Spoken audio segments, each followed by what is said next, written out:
Okay, let's take a few moments to be quiet together.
Good evening.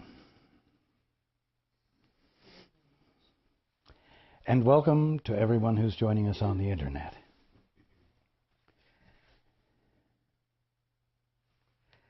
Well, last week we talked about the joy of Easter. And the fact that every single moment provides the opportunity for the experience of resurrection. And therefore, every moment holds the promise of joy as well as the experience of joy. And it awaits everyone's willingness to stand in receipt of it.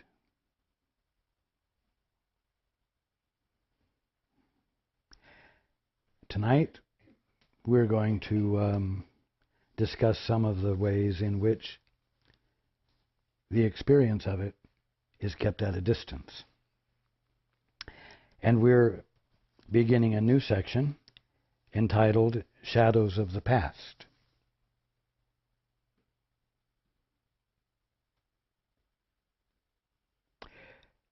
To forgive is merely to remember only the loving thoughts you gave in the past, and those that were given you. All the rest must be forgotten. Forgiveness is a selective remembering.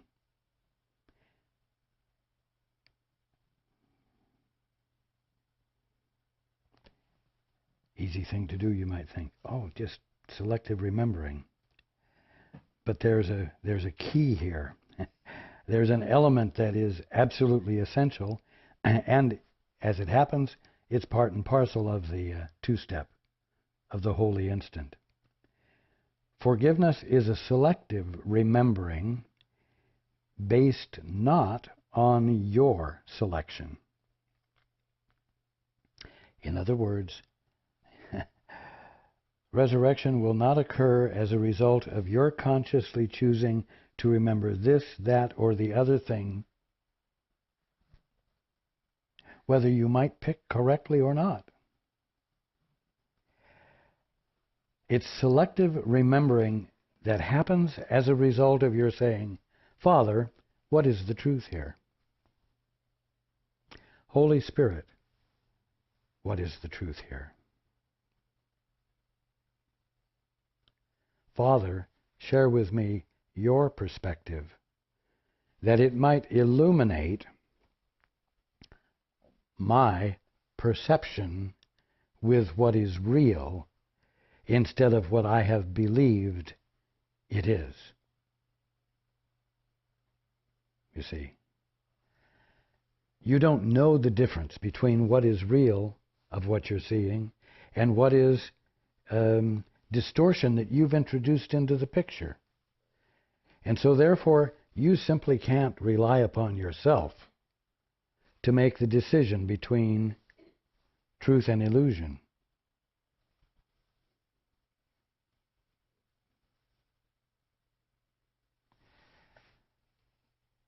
Forgiveness is a selective remembering based not on your selection for the shadow figures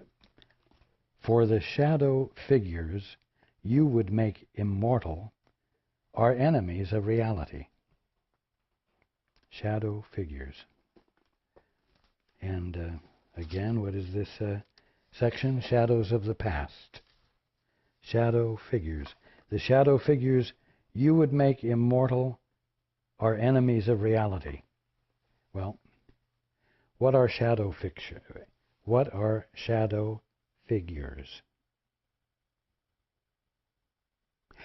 They are the definitions, the meanings that you have imagined and superimposed upon your brothers and sisters, as well as all of creation.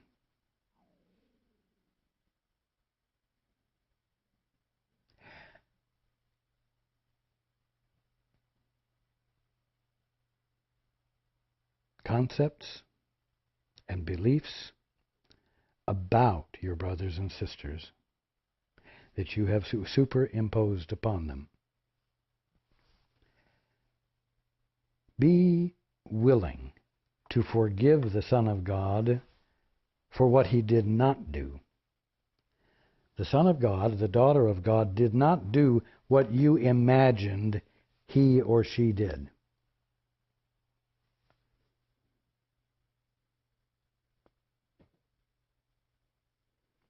The shadow figures are the witnesses you bring with you to demonstrate he did what he did not. Because you brought them, you will hear them. You will listen to yourself.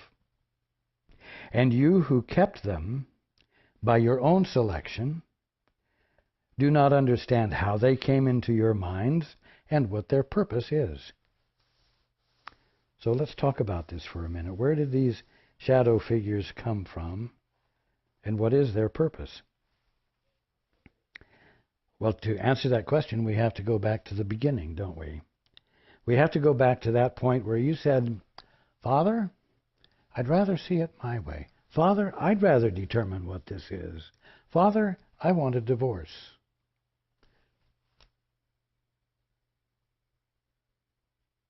And then you joined with another son or daughter of God in that intent, and together you fantasized your reality. You made up. You created out of imagination the meanings for everything God had already created. It's that simple. But the moment you did that, the moment you separated from God and said, I'm going to stand here in my own right, and I'm going to use my God-given intelligence and my God-given capacity to be to determine everything for myself. I'm going to make myself out of my capacity to be intelligence, as God created me to be, you see.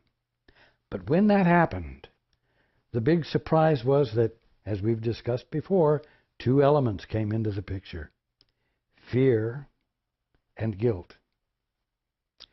Fear was your innate sanity. It was the feeling that is like the alarm on a truck that rings when the truck is backing up, saying that there is danger of some sort. Be alert. Don't proceed unconsciously, you see. And so the fear was the discomfort you felt from trying to do something you can't do.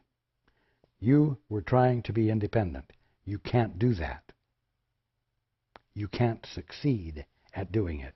But as long as you insist upon trying, The discomfort, the dissonance will be there. You call it fear.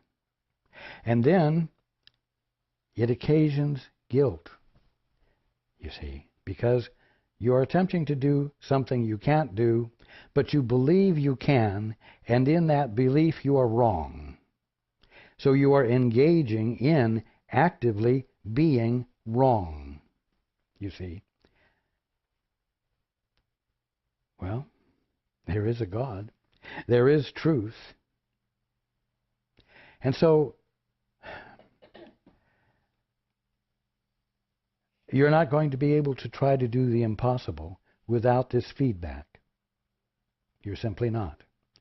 Now, existence for you is made up of two fundamental things, fear and guilt. You're still experiencing the only creation there is, the kingdom of heaven, but now you're experiencing it through fear and guilt. It colors everything as you begin to define everything on your own.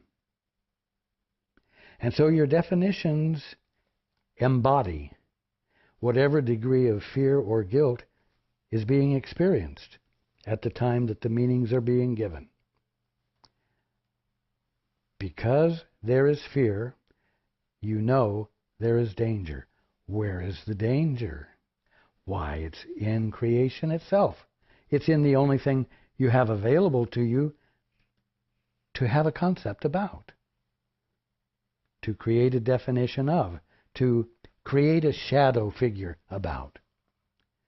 And so, as many of you may have heard, there's a phrase that life is a terminal illness. Enjoy it while it lasts. You see, so eternal life has now been given a demeaning meaning. Demeaning meaning. It isn't life eternal. It isn't the constant experience of Easter, if I may put it that way. It is a terminal illness. Now, everything has scary aspects to it. Everything you see is polarized. It therefore is conflicted, but somehow maintaining a tenuous balance so that everything doesn't disappear into chaos. And of course the reason it doesn't disappear into chaos is not because the conflict is balanced, but because it's the kingdom of heaven, and it's the evidence of God, and it can't disappear into oblivion. You see? But nevertheless, the fear is there, and it colors everything you're experiencing. Now, your brothers are like you, and sisters, and they are part of the danger, even though you've joined with them in your independence. You have an interdependent independence, because you cannot separate from the Father without a mutual agreement to be at odds with the Father. And so you have an agreement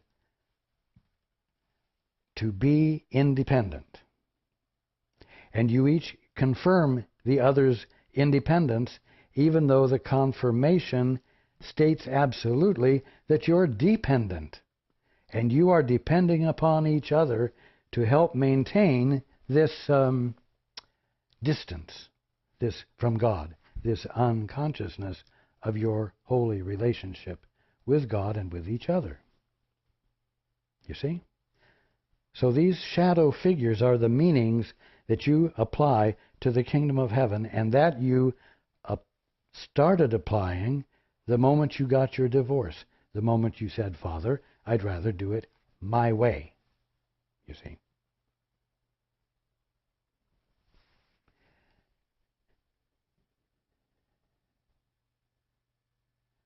These shadow figures have to be given up. You have to stop applying them to the moment you're in. Because as long as you keep applying them, You're not available to what's actually happening in this moment you're in. The kingdom of heaven remains unavailable to you because of your conscious intent to ignore it in favor of holding on to your shadow figures. You're holding on to the ones that make sense to you. You see?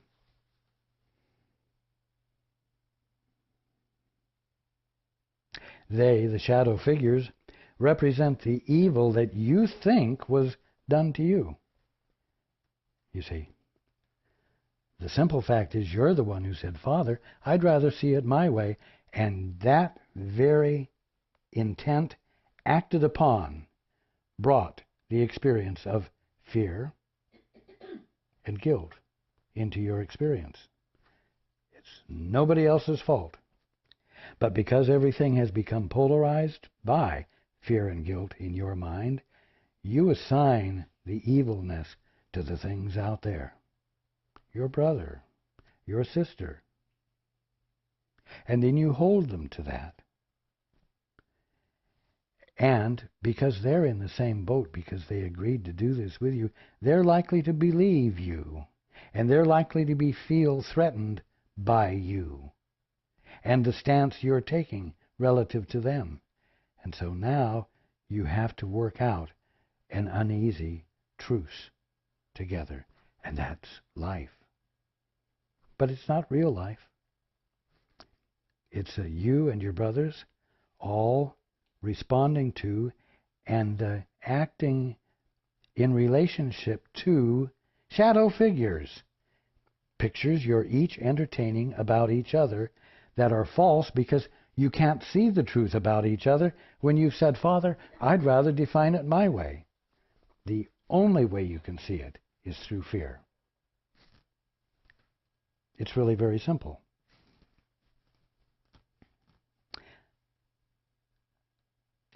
The problem is that seeing things this way and being this way for quite some time, it has become excessively meaningful to you because it promises you the potential of becoming a fully realized, independent identity. Hard to give up that kind of stuff.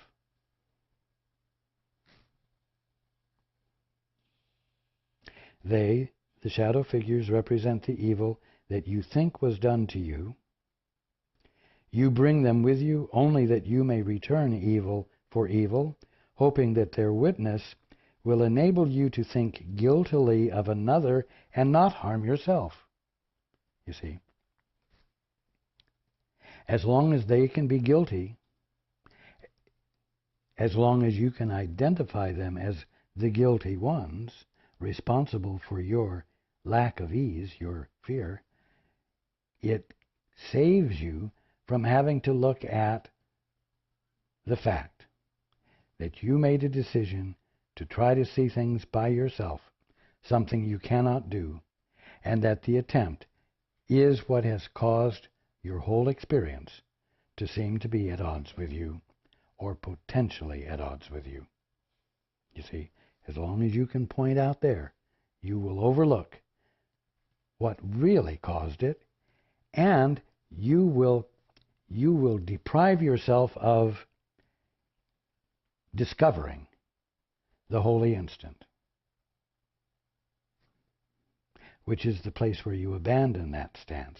The easy, simple two-step that allows you to step back out of this false experience, this treacherous false experience of creation, the kingdom of heaven, and return into your right mind. Now, something else I need to point out to you is that always the projection, the claim that something else or someone else is guilty of your discomfort comes with emotion. One never, in utter peace, says,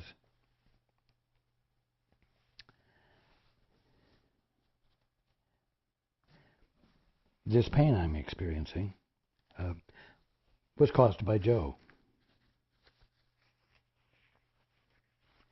Who was your pain caused by? No one ever sits casually, unemotionally, talking about pain and the cause of pain, right? Certainly, it doesn't happen because there's no power in it. There's no power by which to bring about change, meaning the reduction of pain.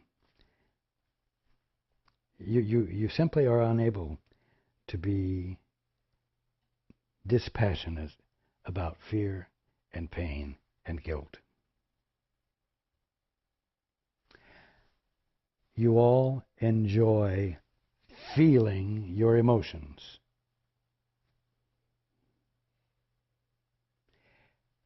And they are what perpetuate your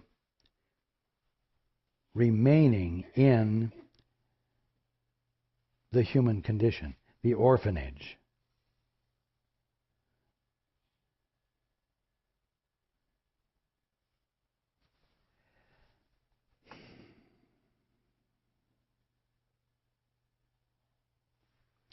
I'm going to read this again. They, the shadow images, represent the evil that you think was done to you.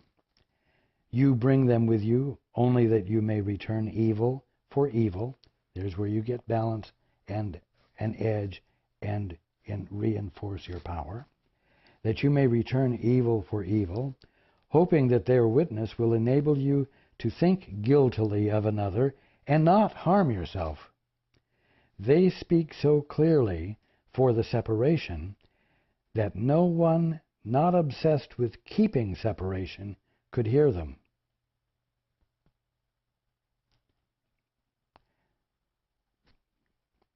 What that means is they speak so clearly for your independence from the Father. You're separating from the Father. But Father, I'd rather do it my way.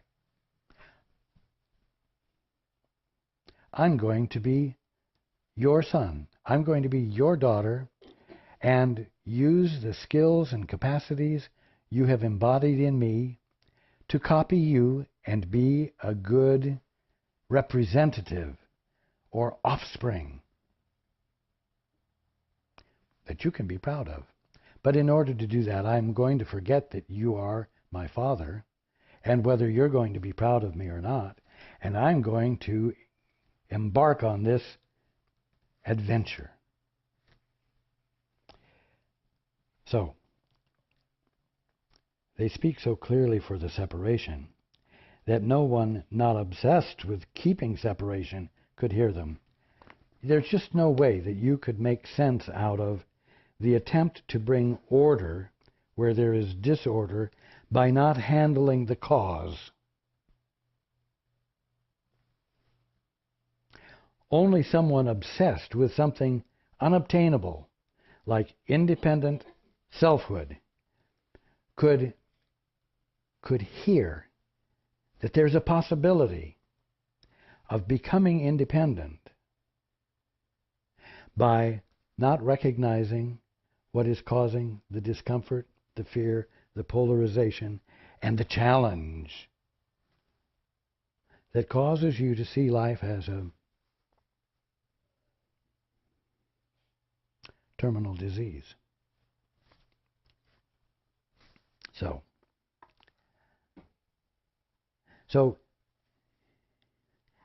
do you see that what I'm talking about right now, which is a pretty miserable state of affairs, is a perspective, is a way of experiencing being that's happening right alongside an experience of being that we talked about last week that had to do with a world that was eager to have you recognized for what it is. That everything around you is geared toward the happy reunion in you of your mind and the true perception of everything it's experiencing. You see? these two things are going on, apparently side by side. One is fabulous, meaning of a fable, and the other is real. And it's really simple to slip from one to the other. It's really simple to slip back home. But it doesn't happen because you're likely to find, as you give more attention to what I'm saying and what the Course is teaching, that the hooker, the thing that gets you involved in an activity that keeps you from waking up, is emotion. Your emotions and the satisfaction you get from the attempt to get control over someone or something that you have determined is the reason you're not happy, is the reason you're not well.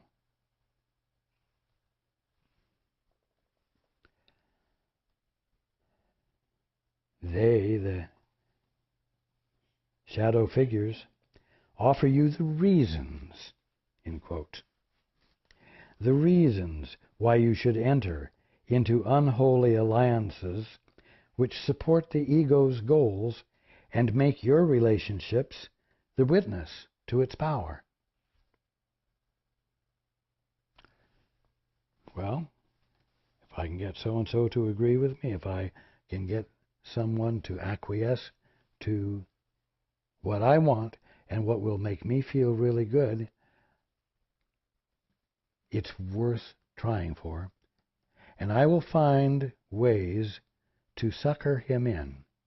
I will provide enough goodies, enough benefits to him to get him to decide to go along with me and do the thing that I want, even though he's sacrificing his integrity. You see, that's the way it works.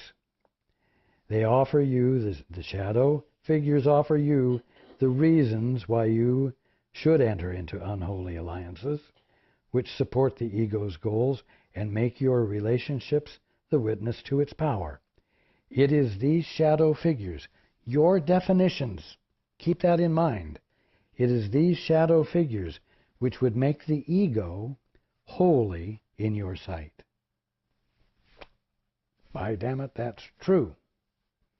And I'm fighting for my ego, and I'm going to build my ego up, and I'm going to do my damnedest to get everybody to agree with me that it's the greatest, or perhaps just absolutely great. And that's my goal in life.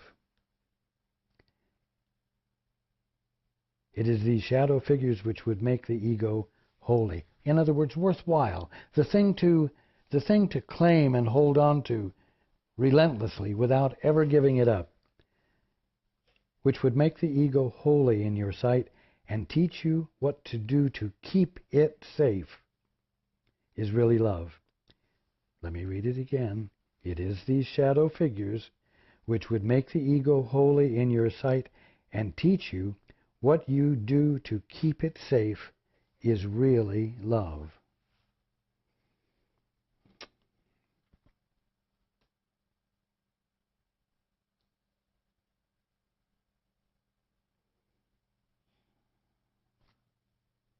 It's bullshit.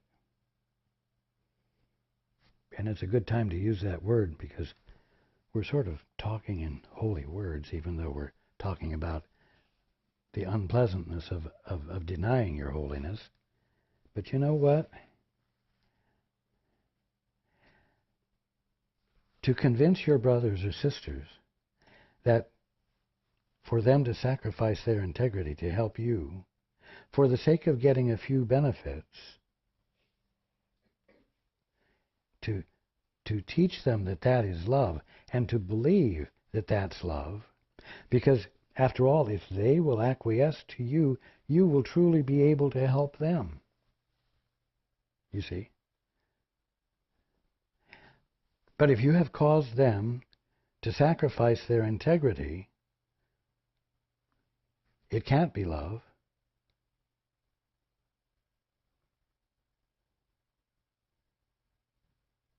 And to be very frank with you, it has to be evil. It has to be evil in the sense that, practiced, it would cause people to find justification to sacrifice themselves.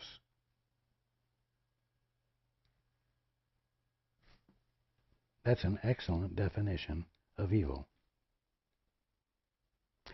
Continuing, the shadow figures, all these meanings and definitions you're employing, instead of having a connection with what everything really is, they always speak for vengeance, and all relationships into which they enter are totally insane.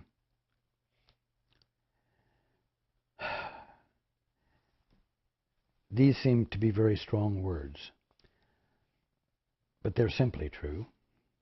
The shadow figures always speak for vengeance, and you say, vengeance doesn't go through my mind at any time during the day. I'm not a vengeful person. Therefore, this sentence doesn't relate to me. But let me ask you this. If you're the holy son or daughter of God,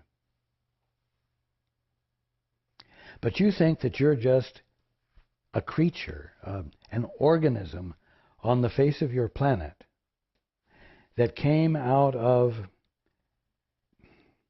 some physical process, then this idea, concept, or belief that you are holding about yourself, and according to which you are governing yourself, constitutes an absolute denial of your sonship, your holy sonship or daughtership. It blinds you to who your source is. It blinds you to your holiness. It causes you to be unconscious of it.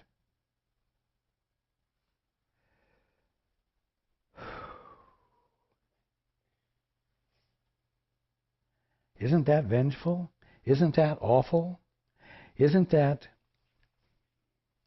an assessment that is made of you that causes you to sacrifice or be unable to be conscious of your divinity? That is absolutely vengeful. And when you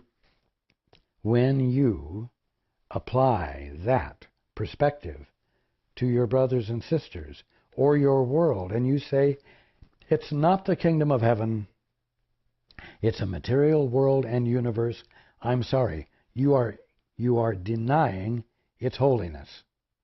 It is a vengeful thing. Now, vengeance is usually something that happens as a result of something else. And indeed, there is something that has happened that has caused you to look at your world with vengeance, with a perspective, a meaning, a definition that is the antithesis of what it actually is.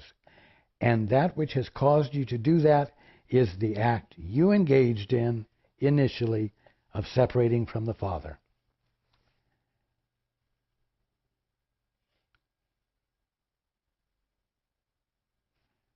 Vengeance is the perfect word. Now, do you have to get all upset about it? Do you have to get ultra-critical about yourself? Do you have to say, boy, I must be a worse bastard than I ever thought I was? No. It just means that you need to see this, you need to have this kind of clarity. You need to see with this kind of clarity. You need to be able to look and say, as long as I'm not doing the two-step and asking the Father, what is the truth here? What is the real meaning of this leaf? What is the real meaning of this brother or sister? What is the real meaning of the moon? And so on. If you're not asking that, you are engaging in a refusal to experience it for what it really is. That is an act of vengeance. Now, once you're clear about that, and at the same time you know that there is an answer to it called the two-step or the holy instant, you've got the means to step away from that experience. You have the means of abandoning the vengeance. The clarity is helpful.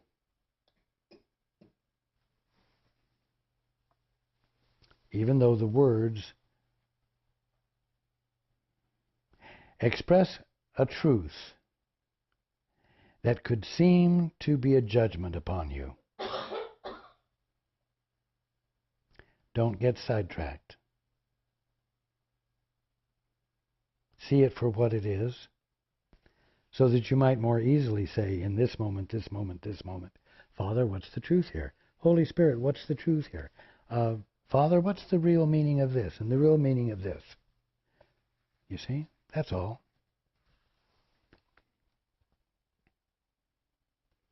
The shadow figures always speak for vengeance, and all relationships into which they enter are totally insane. Well, why would we say they're insane? Well, you know what? We talked a while ago about the fact that a special relationship is a relationship you have with something without ever asking the Father, what is the truth here? You see? In other words, a special relationship is a relationship you have without the Father's perspective, without the clear, true understanding and experience of who this one is that you're having a relationship with, or what this thing truly is that you're having a relationship with. A special relationship is a relationship you're having all by yourself, and providing all of the meanings that are being employed to make sense out of what's happening. And so, neither you nor the other, nor your brother, are relating with anything real at all. You're bouncing off your own images that you're projecting onto each other. That's insane. Because you think you're having a relationship, and yet you're never connecting with the ones you truly are. Without exception, these relationships have, as their purpose, the exclusion of the truth about the other and of yourself. This is why you see in both what is not there, and make of both the slaves of vengeance. You bring each other into a state of bondage because you engage each other in a vigorous involvement based upon false perceptions you're having of each other.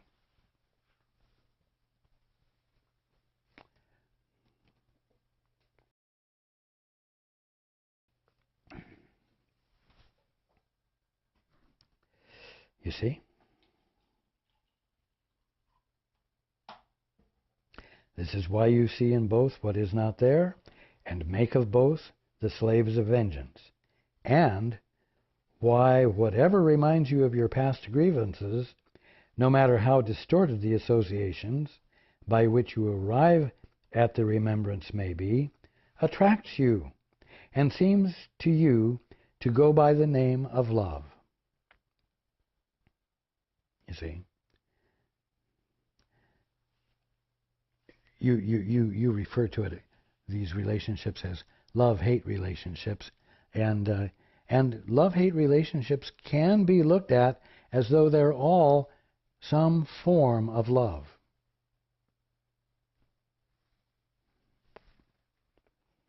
Screwed up mentality.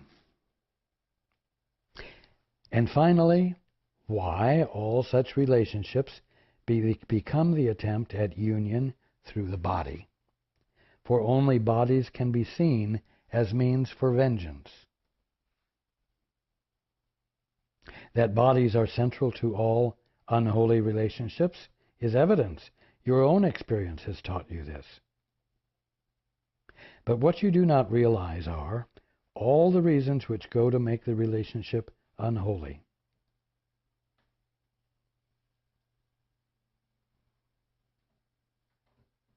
For unholiness seeks to reinforce itself, as holiness does, by gathering to itself what it perceives as like itself. Now, the reason that bodies can be seen as the means of vengeance is because when you said, Father, I'd rather see things myself, I'd rather define them myself, where you had before that experienced creation as embraced by your mind, that all of creation was going on within the mind that you are, the conscious awareness of being that you are.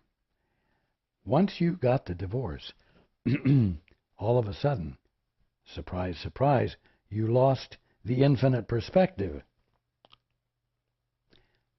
which is one of the reasons that fear entered into the picture, because all of a sudden you were tiny, and you were identified with what you call your body, even though prior to that, all of creation was you, including what you now call your body. But it also included the trees and the planets and infinity that you do not remember at this moment. So, once you got your independence, once you thought you got your independence, and suddenly found yourself identified with a specific form out of all of creation, you identified that form as you, and the you that the body was this independent mind that's trying to make something out of itself. Well, what is the it that's making something out of itself? This body, this thing that has a head and legs and arms and a brain, a capacity to think that's purely physical. I mean, really. Since when could meat think? You know, it's nonsensical. Now, the bodies became the means of dealing with grievances. And you all know that. After all, what about the emotions that you feel when you get angry, or when you're fighting for a right, or you're trying to get justice? They're all associated with sensations, aren't they?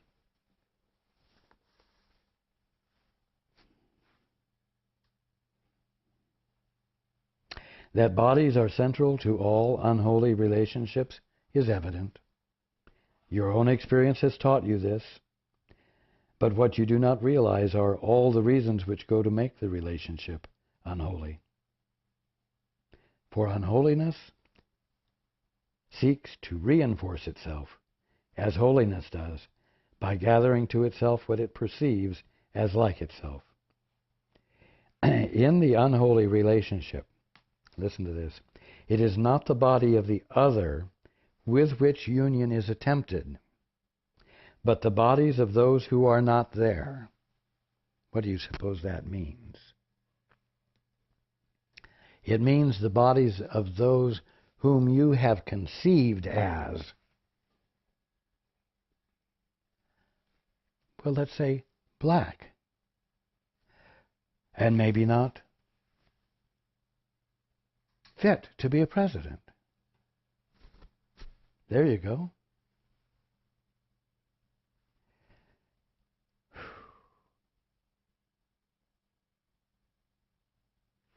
In the unholy relationship, it is not the body of the other with which union is attempted, but the bodies of those who are not there. You have a concept about someone. And the concept is that they're a body just like you are. And some of those bodies Of course, now you're not really talking about the body itself of the Holy Son of God or Holy Daughter of God. You're talking about the body of the concept of a person that you have in your mind. And your concept of, let's say, a black person is such that they really don't have the status or the stature or the meaning that it really takes to be a president or to ride on the bus in the front. You see what I'm saying?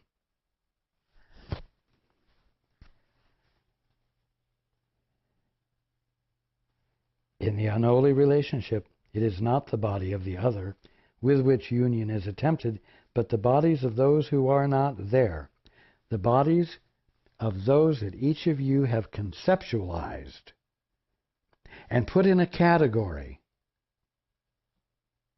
whether they're an aunt or an uncle, a brother or a sister or a cousin, or a neighbor, whom you have developed very definite opinions and concepts about, and if you see them, you don't see them, the Holy Son or Daughter of God. You see your concept of them, and the very act of seeing them infuriates you.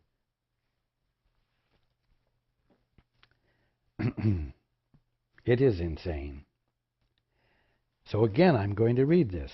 In the unholy relationship, it is not the body of the other with which union is attempted, but the bodies of those who are not there.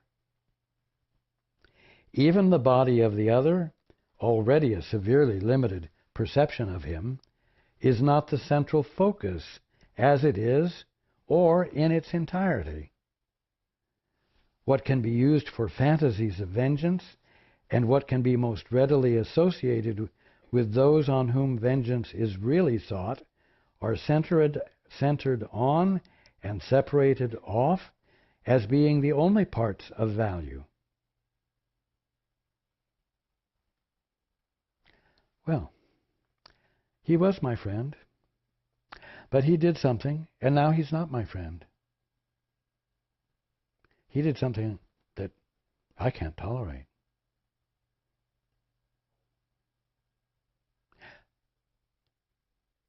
When people of that sort do those things, I separate myself from them because I have dignity and self-respect.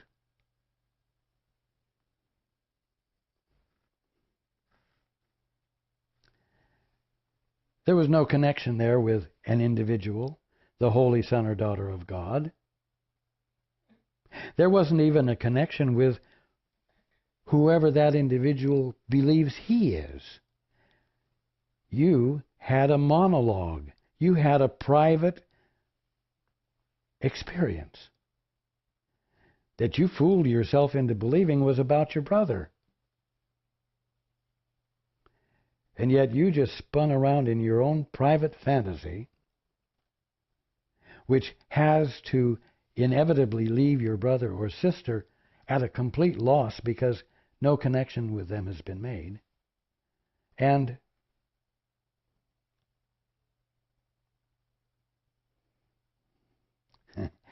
you've arrived at the point where the two-step is called for. You've arrived at the point where the holy instant has to be practiced.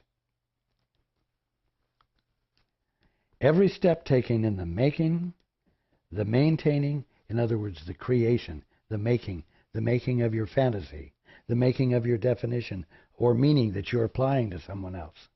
Every step taken in the making, the maintaining, and the breaking off of the holy relationship, unholy relationship, is a move toward further fragmentation and unreality.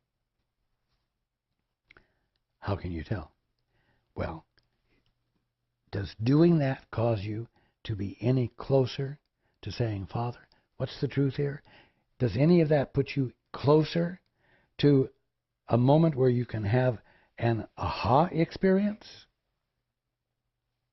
and realize the truth?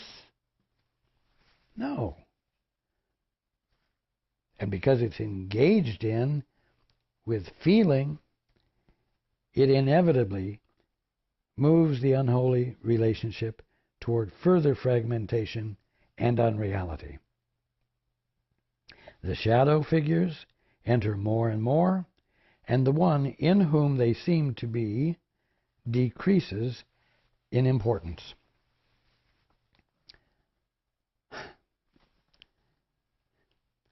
As the shadow figures are more and more employed, the experience of who that other one truly is fades further in the distance, becomes less and less meaningful or valuable.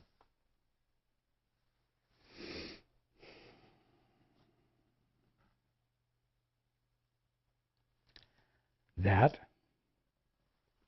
means that the employment of these shadow figures is the significant means you employ to avoid resurrection, to avoid the experience of your Easter. It's the means you use to avoid the brightness and the joy of the real world and the resurrection and the awakening.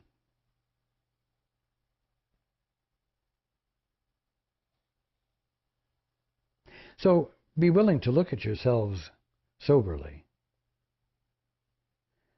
as we've been discussing, so that you might see just exactly how what you're doing doesn't serve you. Because in that clarity, it will cause you to find it to be very reasonable to dare to practice the holy instant, to dare to engage in the two-step, and to do it often, often, often, often.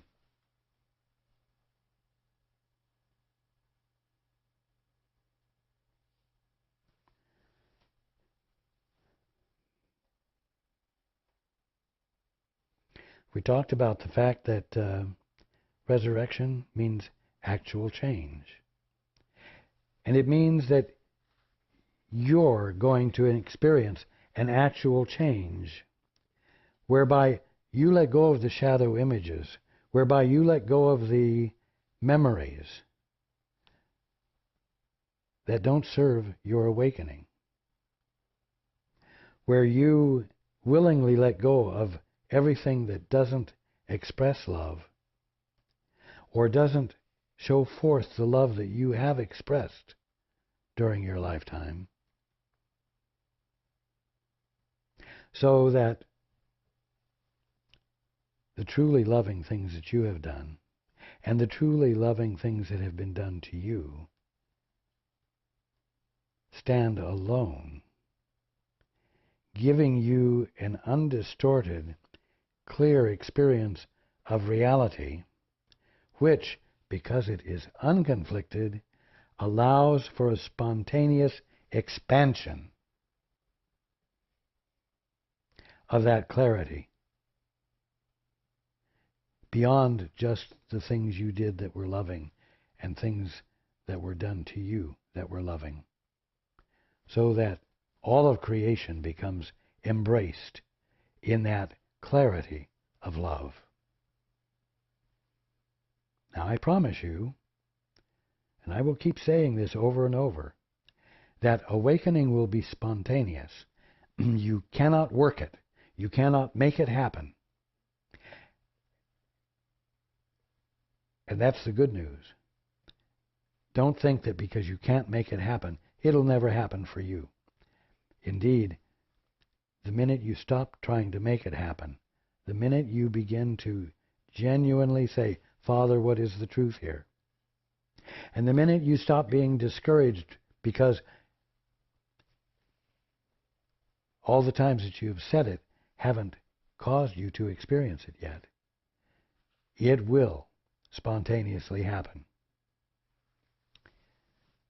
Everything about you and everything about reality stands in enthusiastic and exuberant support of your recognizing the truth, and is attentive to you constantly, daily, nightly, whether you're awake or asleep, to facilitate the truth registering with you. Know this.